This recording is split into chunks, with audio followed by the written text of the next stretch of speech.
Hello,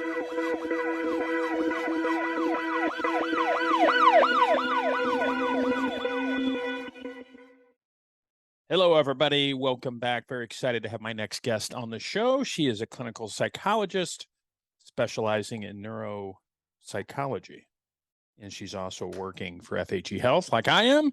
Dr. Rachael Bishop, if I could talk. Rachael, how's it going? Good. How are you? Pretty good. Now, you're working for FHE, as am I, and you're doing wonderful things with the brain. Can you tell us a little bit about your background and what drove you into doing what you're doing for so many people? What drove me? Yeah, I believe that I fell backwards and hit my head pretty good and didn't know anything. My background is actually in PTSD, specifically childhood adverse experiences.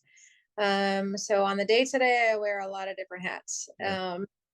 Evaluator, I work in the forensic field, I work with law enforcement in criminal and civil proceedings, and then I help the day-to-day operations of the neuro department here at FHE Health. I come from a family of first responders, so all of my work in PTSD, in addition to childhood experiences, I've worked a lot with first responders, both informally in my family, now as a part of the Shatterproof program here with first responders. But I was completing my internship and my supervisor offered me a job. He said there was one catch. He's like, you got to do neurofeedback. And I said, I have no idea what that is, but sure, I would, whatever it is, I will take a job in private practice. So I was fortunate enough to have pretty wonderful mentors show me the world of neurofeedback, and I learned that, and then I dove more into the field and wound up here one day. And then as the science evolves and as people and we and the universe find better and better ways of helping the brain, helping us perform to our potential and beyond. That field changes every day. And I am so lucky to work at FHE Health with an owner that chases that science, and with a director of neurosciences here who is actually paving that road. Yeah. So I'm in a lucky. Yeah, and the reality is we know very little about the brain, right, Rachael? I mean, they say. Yeah, I think they're quoting us at about 10% or something like that, I think. Now, you mentioned, because I was a former patient at Shatterproof, you know that a while ago. And, can you explain to the listeners what the difference is between neurofeedback and neurostimulation? Sure. Because, most of your listeners now, if they Googled neurofeedback, they could probably find a neurofeedback provider within about a half. Yeah, they're all over the place. Yeah. So I always use an analogy. So I'm just going to stick with that analogy, right? So I have a 4-year-old son. And this is all true, by the way. And he recently got a bike. And I have to teach him how to ride the bike, right? So in using that analogy, I could bring him in the room and bring the bike in the room and put the bike here and the kid here, and I can just sit there and I can wait. And as he goes towards the bike, I would say, yeah, that's right. And if he sits on the bike, yeah, that's right. If he goes over and cries in the corner, I'm not going to really, I'm going to withhold my reward. And it's shaping. In the psychology world, that's called operant conditioning. Okay. And neurofeedback is based on those principles where you are rewarding the behavior that you want to see more of and taking away that reward when the brain is not doing what we want it to do. So a lot of the field of neurofeedback has moved and shifted into what we call QEEG based neurofeedback. What that means is that we run the diagnostics before we start treating. We do a brain map that looks at the brain's activity, and from there we can determine where it needs a tune-up, how we can get this brain to perform better. And then the neurofeedback would be setting up those parameters like, oh, I want the brain to make more beta 1. And so you set those parameters up, and neurofeedback is conditioning, it's rewarding, it's operant conditioning of, okay, every time that brain makes more beta, I'm going to reward that brain. And eventually, through reward and feedback, that brain's going to learn how to make more beta, right? Mm-hmm. Neurostem cuts straight to the point. Okay. So with my boy, right, if I want him to learn how to ride a bike, I'm going to take him, I'm going to plop him on the bike, and I'm going to push the wheels and do all the work for him. And he's going to learn how to ride the bike, because I'm basically, in essence, doing it for him, guiding. And with enough practice, eventually I'll let go and he'll pedal himself. Right. In the neurostimulation world, if I determine that this brain needs to make more beta 1, then I'm just going to feed it beta 1. Now, beta 1, right? You got to learn your science, right? We have different brain waves. Our brain waves are electricity. Neurostimulation is electrical stimulation, but we're matching with what the brain already produces. So with neurostem, if I want the brain to make more beta, I feed it more beta. The brain can and learn what it needs to do. So my mentor, Dr. Dogus, always says that the brain is the best doctor in the room, and it will always be the best doctor in the room. But we can guide it. We can guide it to entrain to better, more efficient functioning. Amazing. And I know FHE, for the listener out there, they have different treatment modalities, breath work, yoga, music therapy, all kinds of things. But the neurostimulation was really a game changer for me, Rachael. And I went through, I believe, 18 sessions. Now, what's the recommended, because I remember going through that, and my first thought of, what is this, electric shock therapy? And I was, but it's not, it's just little milliamps. Right. It's just little milliamps. And like you said, they map the brain, and I went through 18 sessions. I'll let you explain this. What is the target range? How many, so when a patient comes in, a first responder, or any patient for that matter, to FHE, they do the brain mapping, and then how many sessions? Everybody's different, I get that, but how many sessions does it take for a lasting effect? The research is still based on neurofeedback research. Okay. We know that with neurostimulation, we can make those changes faster.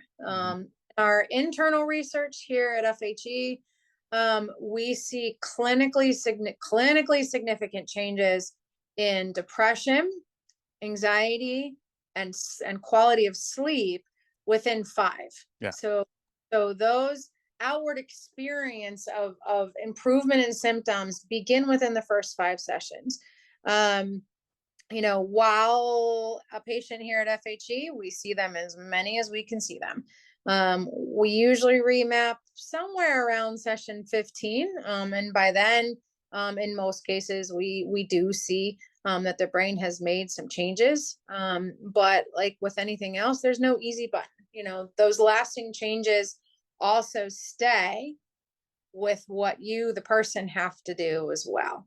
So, that concept of neuroplasticity, right? We can WD-40 with the stimulation and get that brain to change, but real change comes through practice, repetition, and matching our behaviors and other actions to fit with that. So if you go back to, if you're there for addiction, for example, and you go back to hitting the alcohol or hitting whatever, the drugs, you're going to lose that work that the brain has essentially healed, right? You're building those neurons back. Correct me if I'm wrong, right?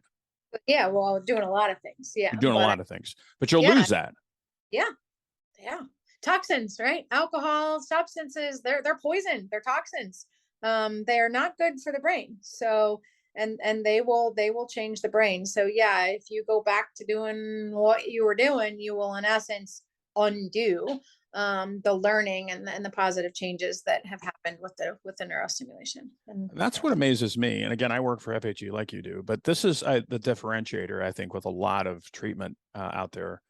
that they don't offer what FHE offers. They offer neurofeedback, which is good, but the neurostimulation is a next level, if you ask me, right? It's the Cadillac Escalade compared to the Ford, really. I mean, it moves people faster. It helps people to feel better faster. And it works. It works. It works better, faster. We're able to treat a lot of different things at the same time. Yeah, it's an evolution, every day. I mean, if you were to ask me, what we were doing 6 months ago is nothing compared to what we're doing now. The Because science, it's constantly evolving. Science is constantly evolving and at the speed of light, Where do you see this going, neuro stimulation in the future? I don't know if that's too broad of a question, but I'll ask it anyway. I mean, where do you think we're going with this? Well, I mean, I'd like to see, this type of therapy be available to the masses and not just, I'd like to see the FDA and other governmental agencies, be more accepting of this line of treatment so that we can help more people. I'd like to see, I was just talking with actually one of my patients 20 minutes ago. I'd like to see every single NFL football team practice neurostimulation with their football players to help them from the head injuries and the recoveries and things like that. Where do I see this going? I am just along for the ride. I would like to see this become as common as some of the psychotropic medicines that people take for depression and anxiety. I would like to see this up on par with that, as easily accessible, as generally accepted, promoted, and pushed as a treatment of choice, and just as easy as a Prozac or something else like that. And you mentioned different drugs out there. I remember years ago, I mean, something like ketamine, I remember arresting people for ketamine on the street. Now it's used for, in certain circumstances, not everything, not everybody, but it's now we're learning more about ketamine, for example, to use with patients for PTSD, right? Treatment-resistant depression, Mm-hmm. is the mainstay of that. Okay. But it has been helpful for individuals with PTSD as well. America's way behind in that research and related field. The rest of the world are light years ahead of us. Ketamine, psilocybin, Mushrooms. Yep. LSD, in various forms, but they're learning, right? That in low doses, microdose, they call it microdosing, but in very, very low doses, these chemicals have the capacity to induce instantly neuroplasticity. Now, what's neuroplasticity? Explain really quick for the listener. Neuroplasticity. You're much smarter than everybody else, no. Dr. Bishop. You have to dumb it down a little bit for us. Neuroplasticity is the brain's ability to change and adapt, Okay. to learn new things, to change, to evolve, and in the past 20 years, our whole thinking about the brain has changed. We once heard that once brain cells die, they're dead. You ain't getting them back. There's no more. You start dying. I remember hearing that. You smoke marijuana, for instance, they're dead. Billions, just gone. Yeah, we now suspect and are pretty confident in the statement that neuromodulation neurogenesis is possible. We now do believe that the brain has the ability to regenerate neurons through the neuroplasticity and things like that. So in treatment-resistant depression, if you can put this brain in a plastic, right, bendy, easy to train state, then sometimes that can dislodge the entrenched patterns that contribute to such stuck depression. Do you think we'll ever get to a point, and I mean, you're a doctor and a clinician, that we'll ever be able to, by studying the brain, will ever be able to get rid of things like Alzheimer's and things like that? Yeah, it's a subject close to my heart. I don't know. Yeah. I do know through personal experience that this neurostimulation can drastically slow down the progression Yeah. of Alzheimer's and dementias and things like that. So we're getting there. We can move the needle. We can slow down the progression of a lot of these types of diseases. Yeah. And I know Yeah. for me, getting back to my experience, Dr. Bishop, you hit it like the fifth session, like a light went off, and it was like, oh my God, and then I was like, I want more. I want some more neuro. Yeah. And like you said, I was signing up for all the overflows and everything like that. So for a first responder out there, because I work in the Shatterproof program, as you know, for a first responder out there, I mean, how would you convince them to get to treatment? I mean, just in your own words. I mean, just because, as you know, my job, that's part of my job, is to just convince people to get into treatment. And that's the biggest barrier with some people, is just taking that first step. And what would you like to tell the listeners out there? Thank you. Yeah. First, I think the job of a first responder is one of the hardest and taken for granted by the masses all the time. So, number one, thank you for what you all do. And the nature of the job is not the healthiest thing for the brain over time. And the more that a person experiences, the fuller their container becomes. Yeah. And it bends, and it can break. And, I think first responders are notorious for learning certain ways to be able to get back up and Suppression. Yeah. right. If they didn't work, they wouldn't do them. Yeah. Now, are they the best? No. Yeah. And what happens over time, that breaks down. Yeah. Over time, room starts to steam. So how do you get into treatment? Because you deserve to live better. Mhm. And the job will eat you up and spit you out and not think twice about backing over you. Yeah.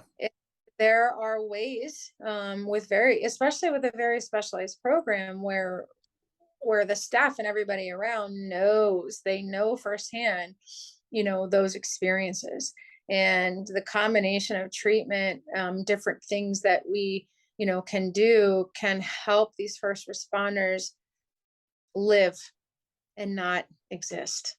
Yeah.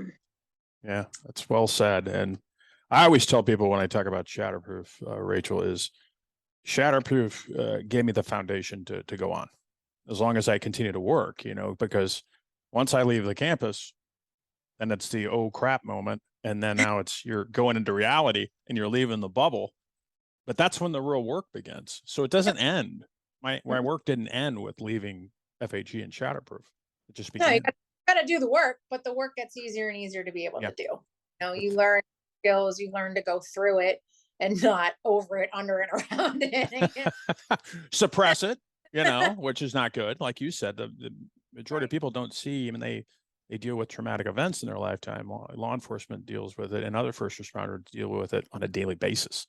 There's only so much you can take of that before, like you said, starts to steam. The brain needs to heal. It's not if, it's usually a when. Yeah, when. Yeah, and you summed it up pretty good. You will come out damaged in the first responder world, and to some degree. And there is help out there. Tough. There's a lot of help out there, and a lot of different combination of things that you can do that helps. Yeah. Dr. Rachael Bishop, FHE Health, thank you so much for being on the show. You're awesome. I'd love to have you back on in the future. I would love to talk more with you. How's the weather in Florida? Hot. hot. Take care, my friend. I hope to see you soon. Thank you. You too.